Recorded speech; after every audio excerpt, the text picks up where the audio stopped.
तो कुत्तों को भी ये लगने लग गया है कि भैया हमारे लिए अगर हिंदुस्तान में रहना है तो हमें भी आधार कार्ड बनवाना होगा। रखते हुए कुत्ते ने भी ये चीज़ ध्यान में रखना शुरू किया है और उसने भी एक आवेदन भरा है। इस आवेदन के चलते हुए ये कहा जा रहा है कि भैया मेरी जाति ये रही, मेरा कर्म जो है, मैं एक स्टूडेंट हूँ कि भैया देश मेरा हिंदुस्तान है क्योंकि मेरे पास आधार कार्ड है और इसके साथ साथ में मैं ये भी बता सकता हूँ कि मैं किस जाति से ताल्लुकात रखता हूँ।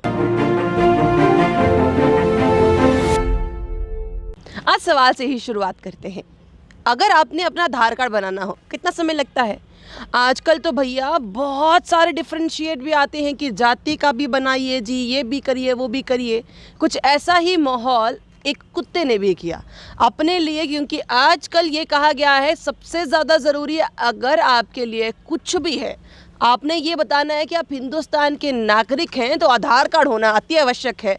तो कुत्तों को भी ये लगने लग गया है कि भैया हमारे लिए अगर हिंदुस्तान में रहना है तो हमें भी आधार कार्ड बनवाना होगा। पर आधार कार्ड तक रुकना है सही तो नहीं ना है, क्योंकि आजकल तो बात ये भी होती है तुम किस जाति के हो भैया, हम किस जाति के हैं, तुम किस कास्ट के साथ साथ तुम किस धर्म के हो भैया, हम किस धर्म के हैं। आजकल ये बहुत ज़्यादा शुरू हो गया है। इसी चीज़ को मद्देनज़र रखते हुए कुत्ते ने भी ये चीज़ ध्यान में रखना शुरू किया है और उसने भी एक आवेदन भरा है। इस आवेदन के चलते हुए ये कहा जा रहा है कि भैया मेरी जाति ये रही, मेरा कर्म जो है, मैं एक स्टूडेंट हूँ और कहीं ना कहीं अब मेरा भी जाति आधार कार्ड तो है पर जाति का कार्ड भी बनाओ, ताकि जब मैं कहीं पर जाऊं तो मैं लोगों को बता सकूं कि भैया देश मेरा हिंदुस्तान है क्योंकि मेरे पास आधार कार्ड है और इसके साथ साथ में मैं ये भी बता सकता हूं कि मैं किस जाति से ताल्लुकात रखता हूं। नहीं विश्वास हो रहा? भैया सच है। आज की किसी भी बड़े बड़े जितनी भी वेबसाइट्स हैं चेक कर लीजिए, वहाँ पर अब यही बातें तहलका मचा रही हैं कि एक कुत्ते ने एक फॉर्म भरा है जिसमें वो ये कह रहा है कि मेरी जाति ये है, मैं जाति का नाम नहीं लूँगी, मेरी जाति ये है और मेरा कर्म, मैं एक स्टूडेंट हूँ। सोचिए एक कुत्ता भी स्टूडेंट बन गया है। आज स्टूडेंट जो है वो कहीं ना कहीं अपने लिए चीज़ें ढूंढने के लिए मुश्किल हो गए हैं क्योंकि उनके पास अच्छी शिक्षा नहीं, राइट टू एजुकेशन नहीं। इसके साथ साथ में जहाँ पर दूसरी और बात नौकरियाँ नहीं, वहाँ पर अब नौकरियों के लिए तलाश में एक कुत्ता भी लाइन पर लग गया है क्योंकि वो स्टूडेंट है तो कल को वो आएगा ज़रूर, क्योंकि 1.5 साल में जो उसकी अगर डेट ऑफ बर्थ देखी जाए उस साल से अभी तक उसका 1 साल भी कंप्लीट नहीं हुआ है। तो 1 साल में अगर उसने आधार कार्ड भी बनवा लिया, जाति का कार्ड भी बना लिया और स्टूडेंट भी बन गया तो सोचिए कल को वो आपके पास ही खड़ा हो जाएगा नौकरियां मांगने के लिए। अभी तो क्या आप लोगों ने सोचा? नहीं विश्वास हो रहा है जनाब याली? तो ये साथ साथ में फोटोग्राफ्स भी चलाते हैं। जिस समय ये मामला पूरा बता दें, ये मामला बिहार के गया इलाके का है और गया इलाके में ये पहली बार ऐसा हुआ होगा कि किसी कुत्ते ने अपना आधार कार्ड बनाया होगा। उसके पिता का नाम भी बताया है, उसकी माँ का नाम भी बताया है, उसने अपना नाम भी बताया है। अपना नाम उसने टॉमी बताया है, अपनी माता का नाम गिन्नी बताया है और पिता का नाम शेरू बताया है।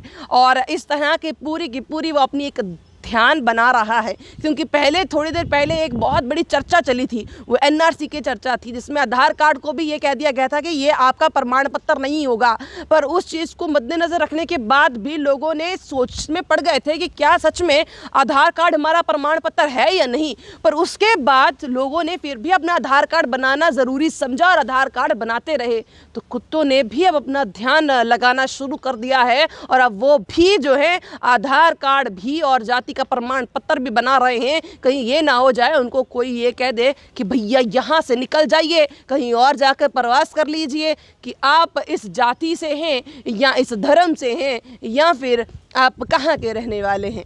तो अब ये ध्यान रखना ज़रूरी होगा, क्योंकि आजकल हर जगह पर जाति को लेकर, धर्म को लेकर चर्चाएं उठ रही हैं, नाम बढ़ाया जा रहा है और इस पर विवाद लगातार शुरू से लेके अभी तक कि जितनी भी पीढ़ियां रही हैं इस पर विवाद बनता ही आया है। और अभी भी इस विवाद का कहीं ना कहीं एक कटाक्ष रूप ज़रूर निकल कर सामने आ रहा है जब एक कुत्ते ने भी ये कह दिया कि भैया मेरा भी एक जाति प्रमाण पत्र बनाइए। सोचिए अगर कुत्ता भी जाति प्रमाण पत्र बनाने लगा तो इसका क्या मतलब निकाला जा सकता है। ये मैं अब आप ही लोगों पर छोड़ती हूँ। क्वेश्चन जब हमने इस वीडियो की शुरुआत की थी तब भी प्रश्न से की थी, अंत भी प्रश्न से ही करूँगी कि क्या आपको लगता है कि हम लोग इतने ही कटे बटे हो गए हैं कि अब हमें प्रमाण पत्र दिखाकर अपने आप को, जाति का प्रमाण पत्र दिखाकर अपने आप को बताने का ज़रूरी होगा, या सिर्फ आधार कार्ड से ही चल सकता है। या एनआरसी के बाद वो नहीं होगा कि पासपोर्ट भी नहीं, ये भी नहीं, आपका कोई भी जो चीज़ें हैं वो इस्तेमाल नहीं होंगी। आप अपना प्रमाण नहीं बता सकते कि आप किस जगह से ताल्लुकात रखते हैं। ये मैं नहीं बोल रही हूँ, ये अमित शाह जी की बयान है जब उन्होंने एक बड़े चैनल को इंटरव्यू दिया था। आपको क्या लगता है, क्या ये सही है, क्या ऐसा होना चाहिए, और क्या किसी और को नहीं बल्कि जाति के आधार पर डिफ्रेंशिएट लोगों में होना चाहिए? पहला सवाल। दूसरा सवाल, ये कहीं ना कहीं कटाक्ष नहीं है? तीसरा सवाल, क्या हम लोगों को आपस में डिवाइड होकर रहना चाहिए या एक साथ एकजुटता के साथ आने वाले समय के लिए अपनी एक नई रणनीति बनानी चाहिए कि हमने क्या असल में हासिल करना है, हमारे क्या अधिकार हैं? आपको क्या लगता है? अपनी राय कमेंट बॉक्स में ज़रूर रखिएगा। पर हाँ, ये खबर तो वैसे मसाला ज़रूर थी कि भैया एक कुत्ता भी जो है अब आधार कार्ड भी बनाएगा और प्रमाण पत्र भी, वो भी जाति का। बने रहिए तनके रत्ती के साथ।